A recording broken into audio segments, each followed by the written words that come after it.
Hello students, welcome to our channel. आज हम class 10th की सोशल साइंस की वर्कशीट नंबर 17 देखने वाले हैं, जो कि 17 अगस्त की है। तो आज की वर्कशीट का हमारा टॉपिक है रिसोर्सेज एंड डेवलपमेंट। तो हम सबसे पहले क्या पढ़ेंगे, सस्टेनेबल डेवलपमेंट के बारे में पढ़ेंगे। उसके बाद हम रिसोर्स प्लानिंग के बारे में भी पढ़ेंगे।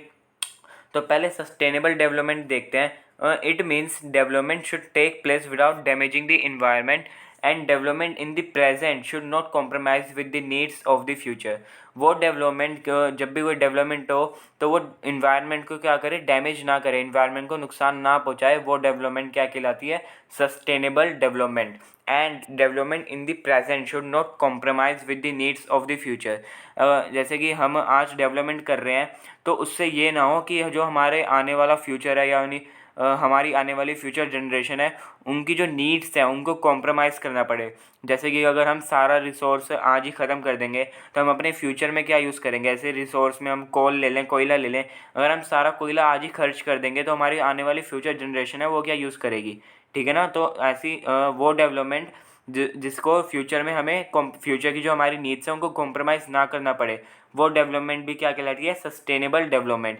यानी कि रिसोर्सेज को एक वेल मैनर वे में यूज़ करना, वेल प्लान्ड वे में यूज़ करना, वही क्या होता है, सस्टेनेबल डेवलपमेंट।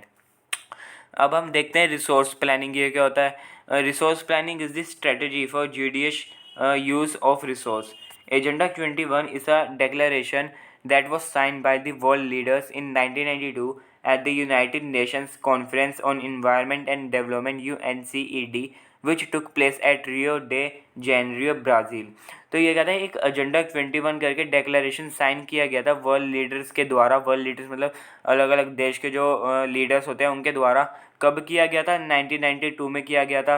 कहाँ पे, at the United nation conference on world on environment and development. और ये जो कॉन्फ्रेंस है वो कहाँ पे हुई थी, वो हुई थी ब्राज़ील में, रियो दे जेनेरियो ब्राज़ील के अंदर हुई थी। ठीक है। अब ये जो एजेंडा 21 हुआ था ये क्यों किया गया था, और ये किस काम के लिए था, ये क्या काम करता था, इसका एम क्या थे, फंक्शन क्या थे। ठीक है ना। तो क्या था, इट एम्स, इसके जो मेन फंक्शन थे इसका क्या था, it aims at achieving global sustainable development. ये ग्लोबल यानी कि विश्व भर में सस्टेनेबल डेवलपमेंट चाहता था, यानी कि डेवलपमेंट हो बट वेल मैनर वे में हो, जैसे कि मैंने आपको ऊपर समझाया इसका meaning. It is an agenda to combat environmental damage, poverty, disease through global cooperation on common interest, mutual needs and shared responsibility।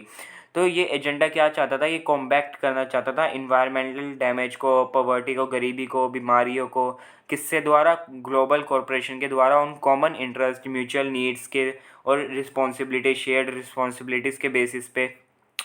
एक बहुत ज़्यादा पॉपुलर स्टेटमेंट है जो कि गांधी जी के द्वारा कही गई है। Gandhi ji had said, there is enough for everybody's need and not for anybody's grid.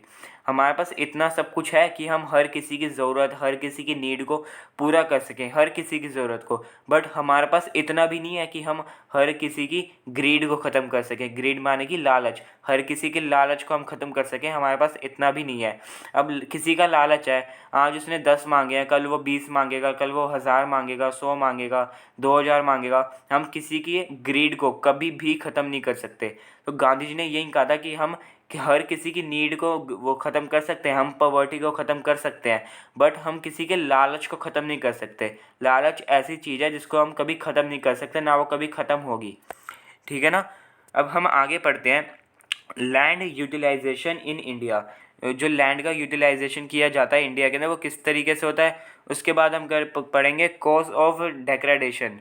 ठीक है ना। तो ये क्या होता है, अब पहले लैंड का पढ़ें, लैंड किस किस तरीके से यूज़ किया जाता है इंडिया के अंदर।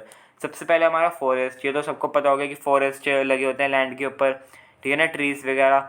उसके बाद है land not available for cultivation, cultivation के लिए लैंड अवेलेबल नहीं होता, तो वो भी इसके अंदर आ जाता है। उसके बाद फैलो लैंड्स, जो फैलो लैंड्स यानी कि जो लैंड एग्रीकल्चर करने के बाद छोड़ दी हो, यानी कि हम एग्रीकल्चर करते हैं, जो लैंड होता है उसकी सॉइल होती है, सॉइल की फर्टिलिटी कम हो जाती है, तो उसकी फर्टिलिटी थोड़े समय बाद अपने आप दोबारा बढ़ जाती है। उस लैंड को क्या करते हैं, ऐसे ही छोड़ देते हैं, उसके ऊपर कोई भी खेती बाड़ी नहीं करते हैं, फिर धीरे धीरे अपने आप उसकी फर्टिलिटी धीरे धीरे करके बढ़ती है। ठीक है ना। उसके बाद permanent pastures and grazing land, तो ये क्या होता है, घास फूस वाले जो इलाके होते हैं, मैदान होते हैं, वहाँ पे आ जाता है। उसके बाद नेट शोन एरिया भी है यहाँ पे, ठीक है ना। उसके बाद यहाँ पे आप पढ़ें कॉसेस ऑफ डेग्रेडेशन। तो ये क्या होता है, ये क्या होता है अब इसके बारे में पढ़ते हैं। वैसे ये नेट शोन एरिया में जो आप एग्रीकल्चर करते हो ना, यानी कि जहाँ जिस ज़मीन पे आप खेती बाड़ी करते हो वो भी इसके अंदर इंक्लूडेड है, ठीक है ना। अब पढ़ते हैं कॉसेस ऑफ लैंड डिग्रेडेशन। अब ये क्या होता है, इसके अंदर कौन कौन से हमारे जो है वो आते हैं, यानी कि जो लैंड जो है हमारा वो किस किस तरीके से ख़राब होता है। अपने आप ख़राब होता है, मगर हमें इसको एक तरीके से भागीदारी निभाते हैं उसको ख़राब करने में। जैसे कि माइनिंग, हम माइनिंग करें तो लैंड ख़राब होता है। उसके बाद ओवर ग्रेजिंग से भी लैंड ख़राब होता है, ओवर इरिगेशन से भी ख़राब होता है। हम एक ही लैंड पे खेती बाड़ी करते जाएं, फिर धीरे धीरे करके उसकी जो फर्टिलिटी होती है वो ख़त्म हो जाती है। बट लैंड को हम थोड़े छोड़ देते हैं, उसकी फर्टिलिटी बढ़ती भी है, मगर हम उसी लैंड पे लगे रहें खेती बाड़ी करने में, तो एक समय ऐसा आता है कि जो लैंड की फर्टिलिटी होती है, सॉइल की जो फर्टिलिटी होती है वो पूरी तरीके से ख़त्म हो जाती है, जिससे लैंड का क्या होता है, वेस्ट होता है, ठीक है ना। उसका इंडस्ट्रियल पोल्यूशन, तो ये सबसे बड़ा जो है हमारा कॉज है। इंडस्ट्री के अंदर हमारा जो भी केमिकल प्रोडक्ट होते हैं या वेस्ट प्रोडक्ट होते हैं वो लोग ऐसी नदियों में छोड़ देते हैं या फिर फेंक देते हैं ज़मीनों पे, मैदानों में। तो उससे क्या होता है, वो लैंड जो है वो ख़राब होता है, सॉइल ख़राब होती है, लैंड ख़राब होता है, ठीक है ना। उसके बाद डिफॉरेस्टेशन, पेड़ों का काटना, इससे भी लैंड ख़राब होता है। तो ये सब होता है लैंड ख़राब करने के तरीके, कोशिश क्या है लैंड ख़राब करने के। उसके बाद अगर हम आगे देखते हैं, हमारे यहाँ पे आंसर दी फॉलोइंग क्वेश्चन है, बहुत ज़्यादा ईजी क्वेश्चन है। पहला क्वेश्चन है हमारा, how does industrial pollution cause land degradation, explain with example. जो इंडस्ट्रियल पोल्यूशन है वो लैंड को किस किस तरीके से ख़राब करता है, हमें एग्जांपल के साथ इसको एक्सप्लेन करना है। सेकंड है, what do you understand by the term resource planning. मैंने आपको बताया था रिसोर्स की प्लानिंग करके रखना, उसको वेल मैनर वे में यूज़ करना ताकि वो फ्यूचर के लिए भी बच सके, ठीक है ना। तो उसको हमें यहाँ पे टर्म डिफाइन करना है एक तरीके से। उसके बाद क्वेश्चन नंबर थर्ड देखें, explain the objectives of agenda 21। Agenda 21 जो हमने अभी ऊपर पढ़ा उसके मेन ऑब्जेक्टिव्स हमें यहाँ पे एक्सप्लेन करने हैं। फोर्थ और लास्ट क्वेश्चन हमारा, we have not inherited the world from our forefathers, we have borrowed for it our childrens, explain the importance of sustainable development with reference to this statement. तो question number 4 के अंदर हमें ये कह रहा है, हमें सस्टेनेबल डेवलपमेंट के इंपॉर्टेंस को बताना है, किसके रेफरेंस में, इस जो ऊपर गिवन स्टेटमेंट है इसके रेफरेंस में। तो अब इनके आंसर्स देख लेते हैं। अगर हम यहाँ पे आंसर्स देखें, आंसर नंबर 1 है हमारा, ये हमसे पूछ रहा था कि इंडस्ट्रियल पोल्यूशन है वो हमारे जो लैंड है उसको किस किस तरीके से ख़राब करता है। तो इंडस्ट्रियल का यहाँ पे आंसर नंबर 1 है हमारा, industrial degrade the land in the following veg. जो इंडस्ट्रियल है वो लैंड को इन प्रकार में जो है या फिर इन पॉइंट्स में जो है ये ख़राब करता है, यानी कि वेस्ट लाइक ग्लास, जो उनके वेस्ट होते हैं जैसे कि glass, harmful chemicals, industrial elements, packaging, salts, garbage makes this soil unless. ये जो सॉइल को क्या करते हैं, अनलेस कर देते हैं, उसको उसकी जो फर्टिलिटी होती है उसको ख़त्म कर देते हैं पूरी तरीके से। उसके बाद है mineral processing like grinding limestone for cement industry. जो जो माइनिंग करते हैं वो लोग लाइमस्टोन की सीमेंट इंडस्ट्री या सीमेंट को बनाने के लिए, generates a huge amount of dust. इससे क्या होता है, बहुत ज़्यादा डस्ट होता है that settle downs on the land, जो कि क्या कहता है लैंड के ऊपर आ जाता है, लैंड के ऊपर गिर जाता है या फिर उड़ते हुए लैंड के ऊपर आ जाता है। It makes land unfit for cultivation. ये क्या करता है, लैंड को अनफिट कर देता है कल्टीवेशन के लिए, यानी कि एग्रीकल्चर के लिए। अब क्वेश्चन नंबर 2 देखें, रिसोर्स प्लानिंग को हमें यहाँ पे डिफाइन करना था। तो इसका है, resource planning refers to the strategy for plan and judicious utilization of resources. Resource planning is essential for sustainable development. Resource को वेल मैनर वे में यूज़ करना ताकि वो हमारी फ्यूचर जनरेशन के लिए भी बच सके काफ़ी अच्छे खासे अमाउंट में, और उसको आज भी संभाल के रखना है रिसोर्सेज को। तो ये क्या होता है, रिसोर्स प्लानिंग होता है। और रिसोर्स प्लानिंग जो है वो सस्टेनेबल डेवलपमेंट के लिए बहुत ज़्यादा एसेंशियल है, बहुत ज़्यादा ज़रूरी है। अब क्वेश्चन नंबर 3 देखते हैं, यहाँ पे एजेंडा 21 के मेन हमें यहाँ पे एम बताने थे, तो वो देखते हैं। Agenda 21 aims at achieving global sustainable development. ये ग्लोबल सस्टेनेबल डेवलपमेंट को अचीव करने के लिए बनाया गया था। It is an agenda to combat environmental damage, poverty, गरीबी, डिसीज़, बीमारियाँ through global cooperation on common interest, mutual needs and shared responsibility. ये हमारा जो पैराग्राफ था उसके अंदर से ही मैंने लिया है ये, क्योंकि बहुत ज़्यादा अच्छा बन रहा था, मैंने आपको समझा भी दिया है। ये ग्लोबल कॉरपोरेशन से जो है कॉम्बैक्ट करना चाहते थे वो इन्वायरमेंटल डैमेज को, पॉवर्टी को, डिसीज़ को।